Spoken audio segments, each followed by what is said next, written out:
네, 지난 4일 파면된 윤석열 전 대통령이 한남동 관저를 떠나서 어제 서초동 사저로 복귀를 했습니다. 다음 주부터 형사 재판이 본격 시작될 텐데요. 임주혜 변호사와 함께 자세한 내용 짚어보겠습니다. 어서 오십시오. 네, 안녕하세요. 네. 자, 헌재에서 파면된 지 일주일 만이었습니다. 어제 윤 전 대통령 부부가 한남동 관저를 나와서 서초동 사저로 거처를 옮겼습니다. 이전 사례를 보면 저희가 앞서 보도해드린 대로 2017년 박근혜 전 대통령 같은 경우에는 파면 이틀 뒤에 청와대에서 퇴거를 했는데 이번에는 일주일이 걸렸잖아요. 시일이 길어진 이유 좀 뭐라고 봐야겠습니까? 사실 정확한 이유는 밝혀진 바가 없지만 여러 가지 추측은 나오고 네네. 있습니다. 일단 한 가지로 꼽히는 것이 윤석열 전 대통령이 옮겨가는 곳, 이 사저가 공동주택입니다. 이 주상복합 아파트이기 때문에 별도로 경호동을 만든다거나 네. 경호 인력들이 어떤 방식으로 경호를 할지 이런 부분들을 좀 조율하는데 시간이 걸렸을 것이다. 이런 추측은 하나 가능한 것 같습니다. 네. 그리고 윤석열 전 대통령 부부는 여러 마리의 반려견과 함께하고 있기 때문에 네네. 이 반려견들을 공동주택으로 함께 갈 수 있는지 내지는 이제 단독주택 같은 부분을 별도로 알아봤을 것이다. 이런 추측도 한 가지 나오고 있고요. 예. 이제 이런 부분들 때문에 박근혜 전 대통령 당시에는 56시간 만에 이 파면 결정 이후에 정리를 해서 퇴거를 했지만 일주일 정도 윤석열 전 대통령은 시간이 걸렸다. 이런 이야기가 나오고 있습니다. 그렇군요. 그 22년 대통령 취임 이후에도 약 6개월 동안 거주했었던 서초동 사저 이곳이 이제 말씀하신 것처럼 주상복합 아파트 형태이기 때문에 이 때문에 이제 경호가 좀 쉽지 않을 거다 이런 예상도 있고 한편으로는 이전에 거기에서 이제 거주를 했었기 때문에 경호 제반은 마련이 돼 있어서 이렇다 할 문제는 없을 것이라는 분석도 있거든요. 계속 거주하는데 문제는 없겠습니까? 그렇죠. 이제 취임 초에 이미 이 해당 주상 복합 아파트에서 출퇴근을 하면서 대통령 관저를 오고 갔었기 때문에 예. 이 대통령실 입장에서도 어느 정도 병호에 대한 이 태세가 마련이 된 상태였다고 봅니다. 별도의 그런 큰 어려움은 없을 것이지만 주민들의 불편이 크진 않을까 이런 네. 부분들에 대한 우려 섞인 시선이 존재하는 것은 맞습니다. 음. 이 해당 주택이 위치한 이곳이요 서초동 한복판입니다.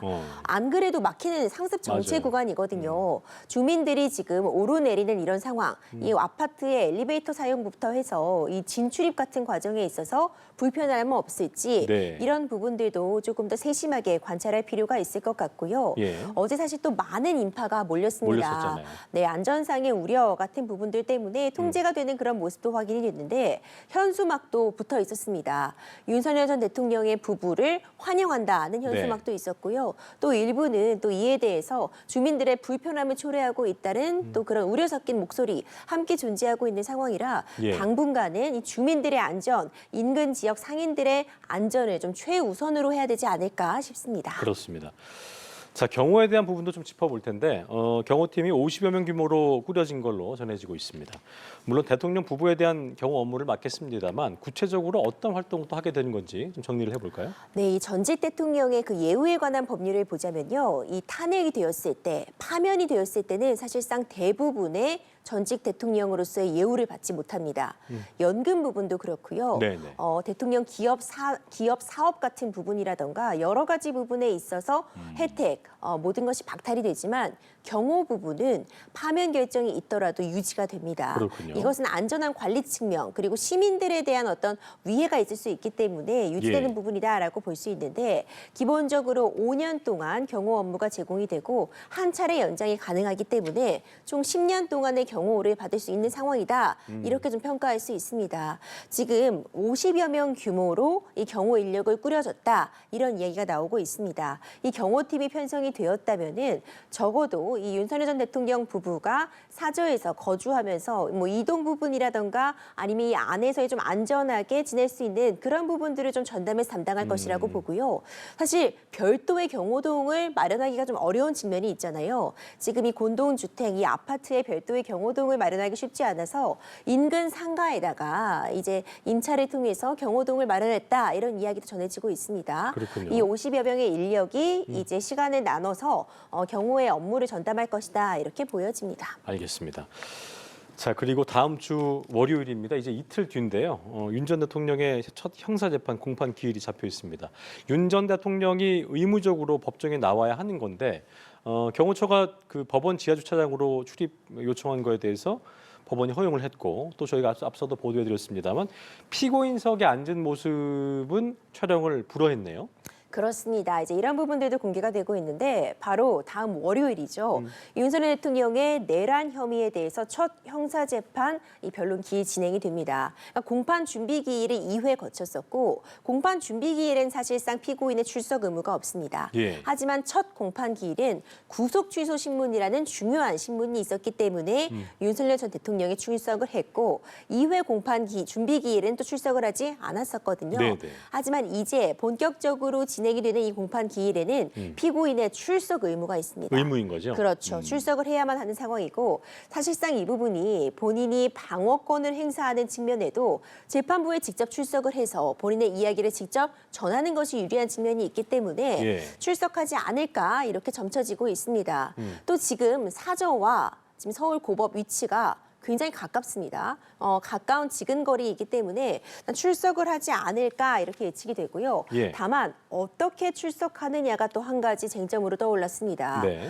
일반적인 경우라고 하면은 지상에서 이제 차에서 내려서 이 법원 출입문을 걸어 들어가게 돼 있습니다. 4층에 있는 이 재판정까지 어쨌든 걸어가는 그 길, 그렇다면 언론에 대해 이 모습이 공개될 수밖에 없는 그런 구조라고 보여지는데 예. 경호 인력 측에서 지금 지하 주차장 이용, 그러니까 법원 내에 있는 직원들의 전용 공간이라고 볼 수 있는데 이 지하 주차장 이용을 허용해달라는 그런 이야기를 했고요. 법원 측에서 이를 받아들였습니다. 예. 이것은 어떤 편의를 봐준다기보다는 법원 측에서 들고 있는 이유는 법원 내의 어떤 소란 행위 등을 방지하고 안전한 관리 측면에서 지하주차장 이용을 허용했다. 만약 지하주차장을 이용하기를 원한다면 이 부분을 협조하겠다라고 밝히고 있습니다. 아무래도 지상에서 내려서 걸어서 이동하는 것보다는 당연히 지하 안으로 들어와서 바로 법정으로 이동한다면 어떤 이 출석하는 모습이 언론에 노출된다거나 아니면 다른 사람들의 눈에 띄는 부분을 최소화할 수 있다는 측면이 있을 것 같은데 예. 이전에 두 전직 대통령의 사례들 박근혜 전 대통령이 구속영장 실질심사 받으러 들어가는 모습이나 아니면 이후에 이명박 전 대통령이 보석 이후에 재판을 받으러 들어갈 때 다 이 정문 그러니까 지상의 출입문을 또 이용해왔던 그랬었잖아요. 그런 사례들이 있기 때문에 네. 이 부분도 이제 특혜가 아니냐 이런 그러니까요. 이야기도 나오고 있습니다. 또 뿐만 아니라 이 지하주차장 이용도 허용이 되었고요. 이 재판정 안에서 피고인석에 앉아 있는 윤석열 전 대통령에 대한 그 모습의 촬영 이런 부분들도 불허한다고 밝혔습니다. 예. 이유는 밝히지 않았지만 그러니까요. 그 부분이 궁금하더라고요. 그렇죠. 아마도 법정 내에 소란 행위라든가 어떤 최소한의 인력으로서 재판을 진행하겠다. 무엇보다도 시민들의 어떤 그런 무력 충돌 부분을 방지하기 위함이다. 이런 취지로 읽히는데요. 앞으로 향후 진행될 재판의 경우에는 어떤 식으로 진행할지 조금 더 지켜볼 필요가 있겠습니다. 알겠습니다.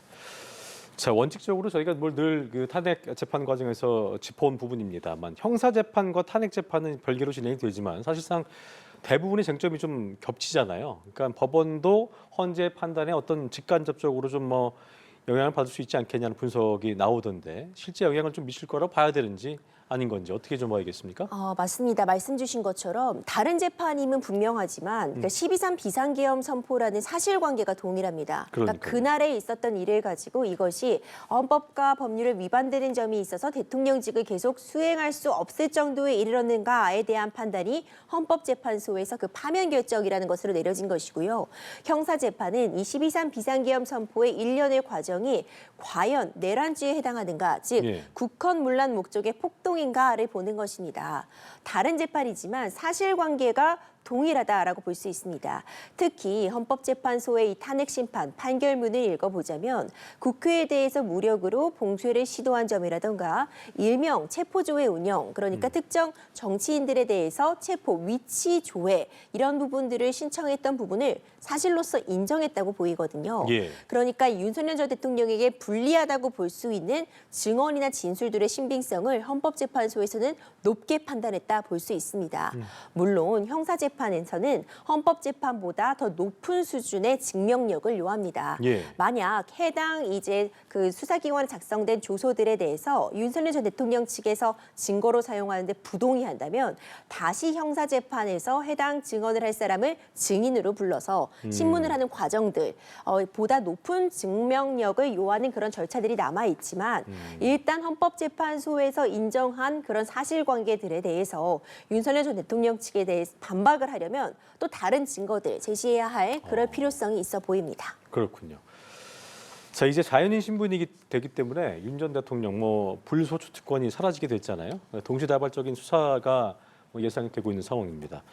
기존의 내란 혐의 이외에 직권남용 등의 다른 혐의를 적용해서 추가 기소할 가능성도 좀 얘기가 나오는 것 같은데 가능성 어떻게 봐야겠습니까? 그렇습니다. 추가 기소가 이제 법적으로 가능해졌다라고 표현할 수 있을 것 같습니다. 말씀 주신 것처럼 탄핵 심판이 진행 중이어도 현직 대통령의 신분이었기 때문에 내란 외환해제를 제외하고는 소추될 수 없었습니다. 하지만 이제 파면 결정이 있은 그 직후부터는 현직 대통령으로서 누릴 수 있었던 불소추 특권이 사라졌기 때문에 지금 이야기가 나오고 있는 직권남용죄, 그러니까 대통령의 직권을 남용해서 어떤 비상계엄 과정에서 다른 사람들에게 의무 없는 일을 하게 한 점이라던가 특히 영장을 집행하는 과정에서 이 체포를 부당하게 저지했다. 그런 특수 공무집행 방해 이런 부분들에 대해서 수사가 현재 진행 중입니다.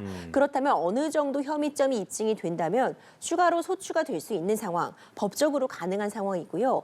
그렇다면 이미 내란죄에 대해서는 구속 취소 결정이 있었기 때문에 동일한 사유로 다시 구속을 할 수 없겠으나 다른 죄명, 그러니까 직권남용 혐의라던가 특수 공무집행 방해로 다시 한번 영장을 신청해서 구속을 시도할 가능성은 존재합니다. 예. 하지만 한번 일단 구속 취소 결정이 있었고 해당 구속 취소 결정에서 공수처의 수사권 문제라던가 절차상의 부분을 해결하고 가야 된다. 어떤 부당한 부분이 조금이라도 있어서는 안 된다라는 점을 재판부에서 강조했기 때문에 섣불리 추가 기소한다거나 구속영장을 다시 한번 신청하기보다는 예. 일단 좀 내실 있게 수사를 진행하는 것을 먼저 우선으로 하지 않을까 싶고 특히 김성훈 그 경호처장의 구속영장을 보면은 예. 윤석열 대통령을 그 특수공무집행 방해, 그러니까 이 체포영장을 저지하는 과정에서 총을 쏠 수 없겠냐라는 그런 질문도 했다는 그런 진술들도 확보를 했다고 알려져 있고요.